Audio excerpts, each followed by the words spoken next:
বাড়িতে অনেক সময় ডিনারে বা ব্রেকফাস্টে রুটি পরোটা লুচি দিয়ে খাওয়ার জন্য কিছু ভেবে না পেলে কুমড়ো দিয়ে একদম নতুনত্ব উপায়ে আজকের রেসিপিটা বানাতেই পারো। যারা কুমড়ো খেতে পছন্দ করে না তারাও কিন্তু আজকের রেসিপি দেখার পর আর বানিয়ে খেলে আবারও খেতে চাইবে, কারণ আজকের রেসিপি এতটাই টেস্টি হতে চলেছে। তোমরা অবশ্যই আজকের রেসিপিটা শেষ পর্যন্ত ফলো করো, না হলে কিন্তু বুঝতেই পারবে না। তো চলো দেখে নেবে রেসিপিটা। তার জন্য সবার প্রথমে এখানে লাগছে কুমড়ো। তো আমি এখানে অল্প খানিকটা কুমড়ো নিয়েছি, তোমরা চাইলে পরিমাণটা অবশ্যই বেশি করে করতে পারো। কুমড়োটা ভালো মতন ধুয়ে খোসা ছাড়িয়ে এরকম সরু সরু আর লম্বা লম্বাভাবে কেটে নিয়েছিলাম, তোমরা চাইলে পছন্দ মতন কাটতে পারো।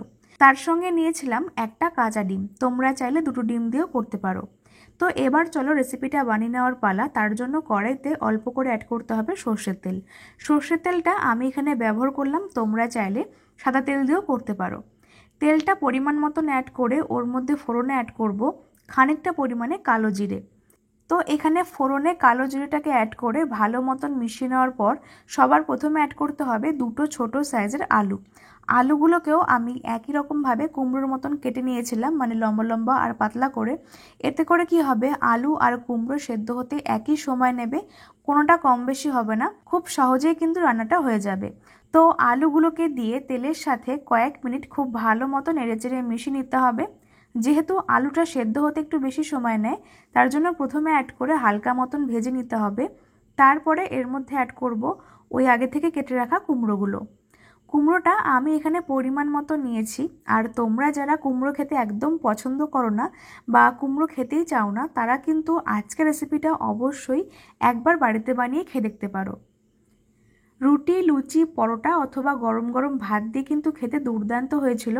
শর্টকাটে কিছু বানাতে চাইলে অথবা ঘরে যদি সবজি না থাকে তাহলে আজকের রেসিপিটা করা যেতেই পারে, খেতে এটা ভীষণ টেস্টি হয়। তো কুমড়োগুলোকে অ্যাড করে ভালো মতো নেড়েচেড়ে মিশিয়ে নিতে হবে। তার সঙ্গে অ্যাড করতে হবে স্বাদ মতো নুন, সামান্য পরিমাণে হলুদের গুঁড়ো, সামান্য পরিমাণে লঙ্কার গুঁড়ো। সব কিছু দিয়ে ভালো করে মিশিয়ে নিচ্ছি আর একটুখানি হালকা ভাজা ভাজা করতে হবে। ফ্লেমটাকে মিডিয়ামে রেখে ভালো করে মিশিয়ে নেওয়ার পর এবার আলু কুমড়োগুলো ভালো করে সেদ্ধ হওয়ার জন্য ঢাকনা চাপা দিয়ে রাখলাম কিছুক্ষণের জন্য, প্রায় 4 থেকে 5 মিনিট। এতে করে আলু আর কুমড়োগুলো বেশ ভালো মতন সেদ্ধ হয়ে যাবে। 4 থেকে 5 মিনিট পরে ঢাকাটা তুলে নিচ্ছি। দেখতেই পাচ্ছ নেড়েচেড়ে ভালো করে মিশিয়ে নিতে হবে। আর এখানে কিন্তু আলু কুমড়োগুলো বেশ ভালো মতন সেদ্ধ হয়ে গেছে। তারপরে এখানে অ্যাড করব একটা ছোট সাইজের পেঁয়াজ আর ঝাল মতন কুচনো কাঁচা লঙ্কা। পেঁয়াজটা যেহেতু নরম হতে খুব একটা বেশি সময় নেয় না, তার জন্য এখানে পরে অ্যাড করেছি। তার সঙ্গে দিয়েছিলাম ঝাল মতন কুচনো কাঁচা লঙ্কা। সব কিছু দিয়ে ভালো মতন মিশিয়ে ভেজে নিতে হবে। ততক্ষণে তোমরা আমাকে কমেন্টে জানিয়ে নাও যে আজকের ভিডিওটা কে কোন জায়গা থেকে দেখছো, তাহলে আমি তোমাদের প্রত্যেকের কমেন্টে ধন্যবাদ জানাতে পারবো।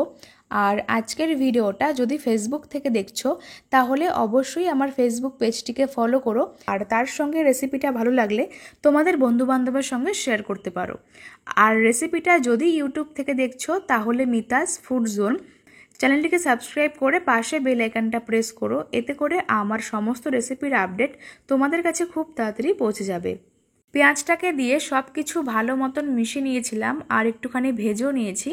তারপরে সমস্ত কিছু সাইডে করে দেওয়ার পরে এর মধ্যে আমরা ওই একটা কাঁচা ডিম ভেঙে নিচ্ছি। স্বাদ মতো নুন অ্যাড করে ভালো মতন ডিমটাকে ঝুড়ো করতে হবে। তবে খুব একটা বেশি মিহি করে ঝুড়ো করছি না, একটু চাকা চাকা করে ঝুড়ো করতে হবে। ডিমটাকে ঝুড়ো করে সব কিছু ভালো মতন মিশিয়ে নিচ্ছি। আর এখানে কিন্তু আলু আর কুমড়োটা বেশ ভালো মতন সেদ্ধ হয়ে গেছে।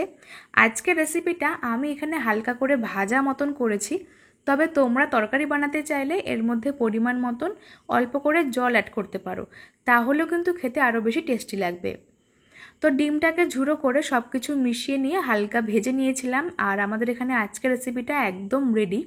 সব শেষে এখানে সামান্য পরিমাণে চিকেন মশলা ছড়িয়ে দিয়েছিলাম, এতে করে একটা সুন্দর ফ্লেভার আসবে। ব্যাস রেডি হয়ে গেছে খুব সহজে কুমড়ো দিয়ে একটা দারুণ রেসিপি। যারা কুমড়ো খেতে একদম পছন্দ করে না তারাও কিন্তু আজকের রেসিপি তৈরি করার পরে বারবার চেটেপুটে খাবে। আর এটা কিন্তু গরম গরম ভাত রুটি লুচি পরোটা সব কিছু দিয়ে খেতে জাস্ট ফাটাফাটি লাগবে। তো বন্ধুরা, কেমন লাগলো আজকের এই রেসিপি সেটা তোমরা আমাকে অবশ্যই কমেন্টে জানাতে পারো। রেসিপিটা ভালো লাগলে লাইক, কমেন্ট, শেয়ার অবশ্যই করে দিও। আর ফেসবুক থেকে দেখলে পেজটিকে ফলো করো, আর যদি ইউটিউব থেকে দেখছো তাহলে মিতাস ফুড জোন চ্যানেলটিকে সাবস্ক্রাইব করে পাশে বেল আইকনটা প্রেস করতে একদম ভুলো না। আজকের মতন এই পর্যন্তই। দেখা হচ্ছে তোমাদের সাথে পরবর্তী কোনো ভিডিওতে। ততক্ষণ সকলেই খুব ভালো থেকো। ধন্যবাদ।